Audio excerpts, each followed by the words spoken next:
In a distant land of the East, there lived a poor woodcutter named Ali Baba. He lived a humble life with his wife in a small house, making a living by selling wood he gathered from the forest. Every morning he'd wake up early, take his donkey, and head toward the woods. One day, while gathering wood, he spotted a group of horsemen from afar. They were approaching quickly, carrying dangerous weapons, and had stern looks on their faces. Ali Baba, thinking they might be bandits, panicked. He hid his donkey in some bushes and scrambled up a nearby tree, concealing himself among the branches. The horseman stopped right beneath the tree where Ali Baba was hiding. From above, he carefully watched and counted them. There were exactly 40. They all dismounted, each carrying a heavy sack. One of them, clearly the leader, walked up to a large rock and shouted loudly, "Open sesame, open!" To Ali Baba's astonishment, the huge rock moved aside like a door, revealing a dark cave. The bandits entered one by one with their heavy sacks. After the last one went inside, the rock closed itself again. Ali Baba was stunned. He waited in the tree, and after a while the cave door opened again. The 40 bandits came out, but this time their sacks were empty. That's when Ali Baba knew for sure these men were thieves. The leader stood at the cave entrance and shouted, "Close, sesame, close!" The rock moved back, sealing the cave. The thieves mounted their horses and rode away as if nothing had happened. Ali Baba cautiously climbed down. He went straight to the big rock and, remembering the magic words, said, "Open sesame, open." The cave door rumbled open. Ali Baba entered nervously, and his jaw dropped. The cave was filled to the brim with gold, silver, precious stones, and fine silk fabrics. Chests overflowing with jewels were lined up, and sacks of gold were piled high. Overwhelmed, Ali Baba chose 3 sacks, filled them with gold, and carried them out. After leaving the cave, he repeated the magic words, "Close sesame, close." The giant rock slid shut. Ali Baba loaded the heavy sacks onto his donkey and hurried away. When he got home, his wife met him with a look of pure confusion. Ali Baba had never come home with huge sacks before.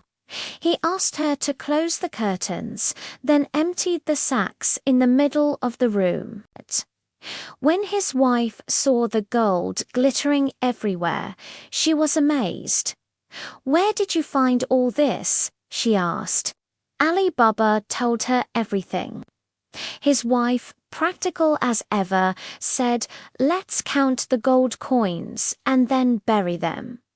She decided to go to Ali Baba's brother Qasim to borrow a measuring bowl. Ali Baba warned her, "Be careful, don't let Qasim find out. He's a greedy merchant and would take everything." His wife went to Qasim's house. "We need your measuring bowl for one night," she said.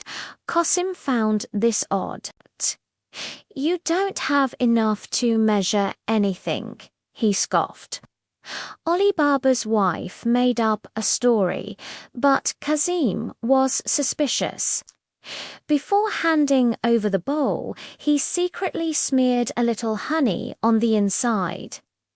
Back home, they began counting the gold. As his wife measured, Ali Baba dug a hole and buried the coins. After all the gold was hidden, she returned the bowl to Qasim. Filled with curiosity, Kazim turned the bowl over and saw a big gold coin stuck to the honey all night.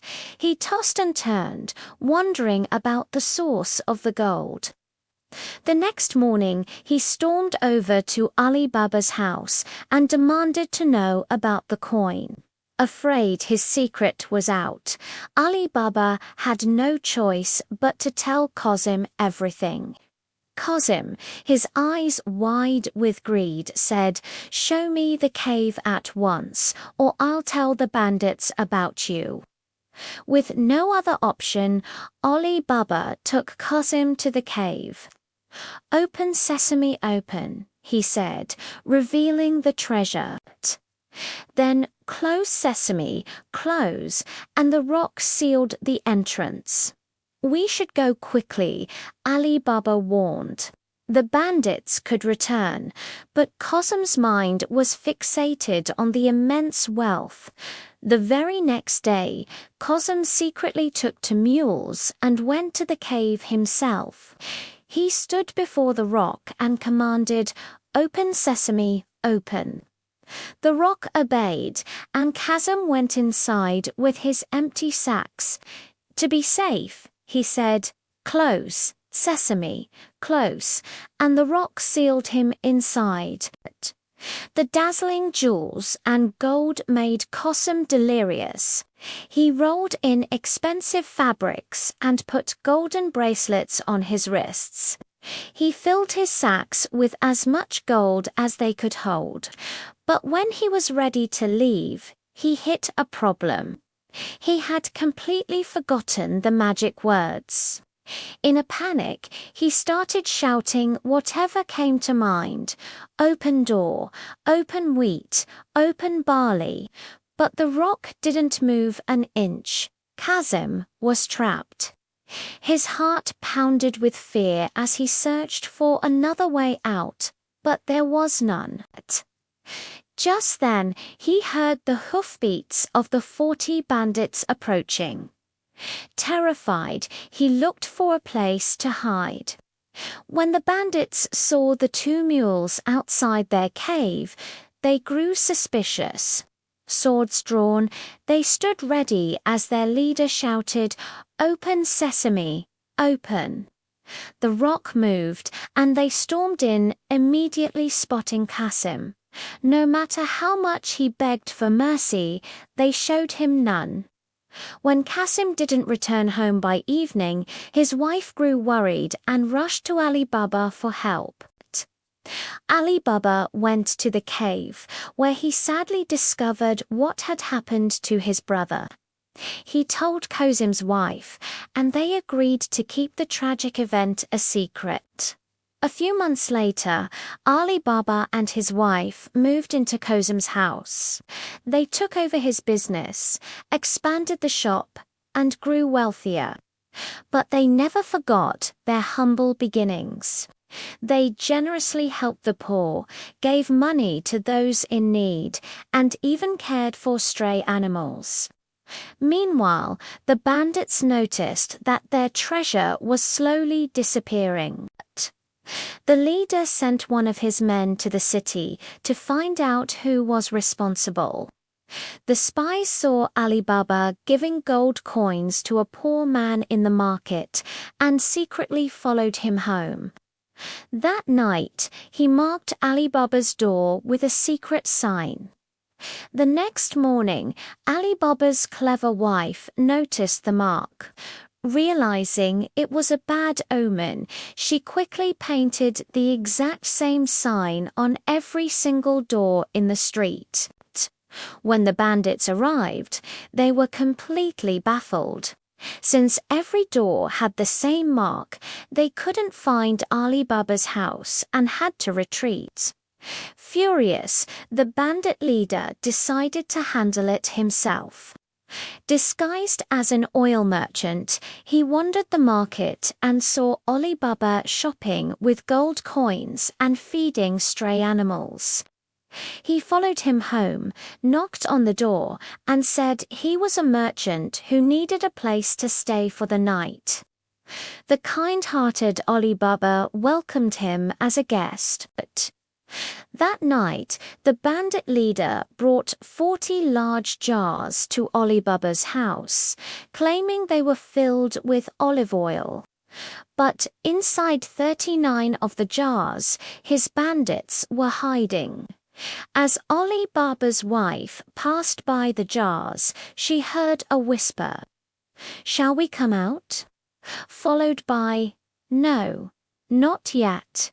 She instantly understood the deadly trap. She ran to the kitchen and boiled a huge cauldron of oil. Then she quietly went to the jars, opened the lids one by one, and poured the boiling oil inside, neutralizing the hidden bandits. At midnight, the bandit leader crept over to the jars. "Are you ready?" he whispered. No answer. He asked again. "We will attack soon. Are you ready?" Still only silence. He opened one of the jars, and what he saw horrified him.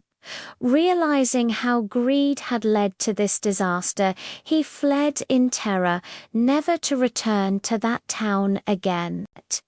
From that day on, Ali Baba and his family continued to use their great wealth for good, helping everyone they could, and they lived happily ever after. For more amazing videos like this, subscribe and like the channel Groweth Saleha. Thanks for watching.